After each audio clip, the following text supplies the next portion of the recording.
Well, we begin with the latest from the United States. A rematch between Donald Trump and President Joe Biden is becoming increasingly inevitable. Over the weekend, Donald Trump recorded an emphatic win in the South Carolina Republican primary.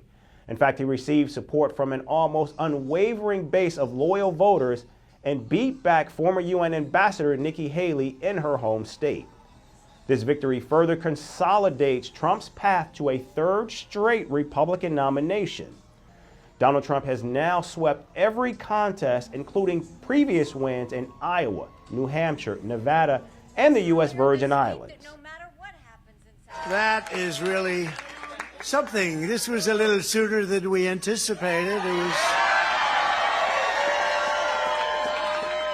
an even bigger win than we anticipated. And I was just informed that we got double the number of votes that has ever been received in the great state of South Carolina. So that's pretty good. So it's a record times two. And in fact, Trump's victory was so overwhelming that the race was called minutes after the polls actually closed. Haley, on the other hand, faces growing pressure to exit the race, but she says she's not going anywhere. In fact, she has vowed to stay in the race through at least Super Tuesday, which is on March 5th. Now, Haley was unable to dent Trump's momentum in South Carolina, where she led the state for 8 years as its governor. This despite holding more campaign events and making Trump's legal troubles a major storyline in the campaign. Meanwhile, Trump did not vigorously campaign in the Palmetto State, making few appearances and spending relatively little money. And now you look at the situation that the Republican Party is putting us in and that Donald Trump is encouraging, and it's this isolationist approach.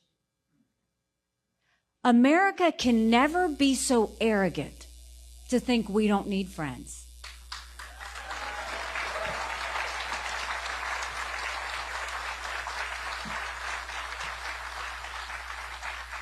After 9/11, we needed a lot of friends.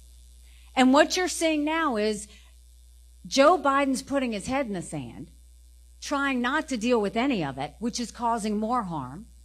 And Donald Trump's wanting to walk away from all of it and thinking that if he turns away, that this won't affect us. And what's worse is Donald Trump is telling you that you have to choose between whether we prevent war around the world or whether we secure our border.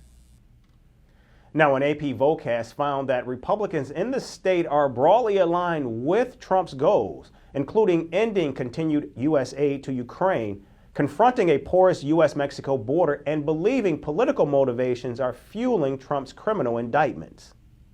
I voted for Trump because I trust him more than I do Haley. And she's more of a globalist, and I just can't support that. Donald J. Trump, because I think he's the only candidate worthy of being there. I think he's God's choice. I voted for Donald Trump. I think he's the only one that's capable of being in the White House. Well, we voted for Donald Trump. I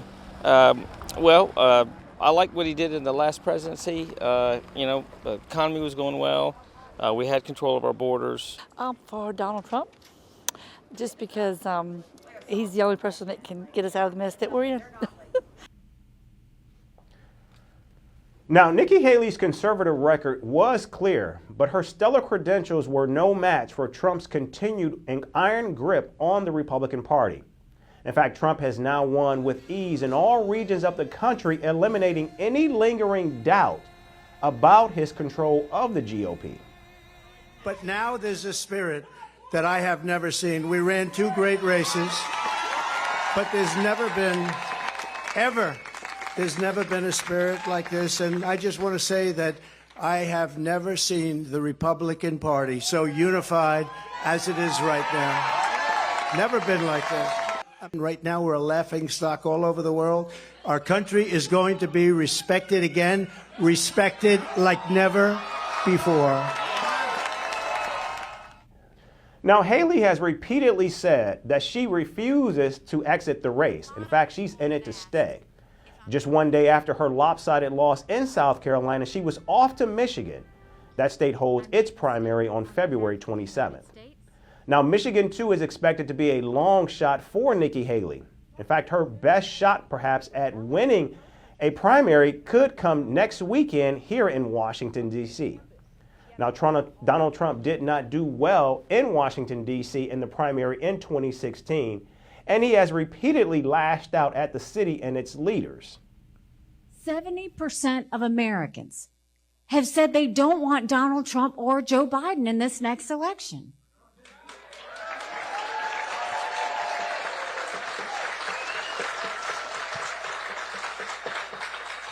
The majority of Americans dislike Donald Trump. The majority of Americans dislike Joe Biden. 60% of Americans think Donald Trump and Joe Biden are too old to be running for president.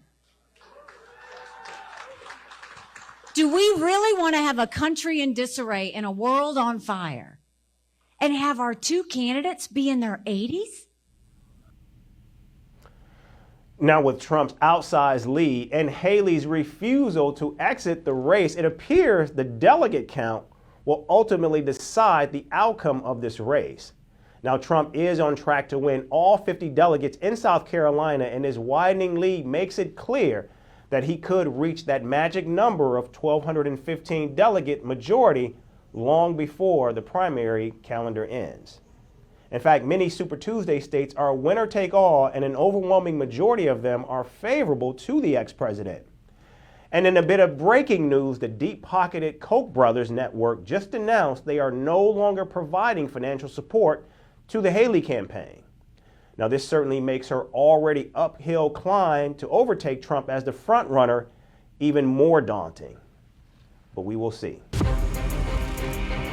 From impeachments to inaugurations, if it's a political story, we are on the scene. The race for the White House is heating up. We're beating Biden. How dare he say that? If it's breaking news, we're live with the latest coverage. From the White House, the State Department, and Capitol Hill, we know the issues, but above all, we know the players to bring you the latest in-depth analysis on all the key stories that we're covering. I'm Eric Ham. Join me from Washington here on Firstpost America.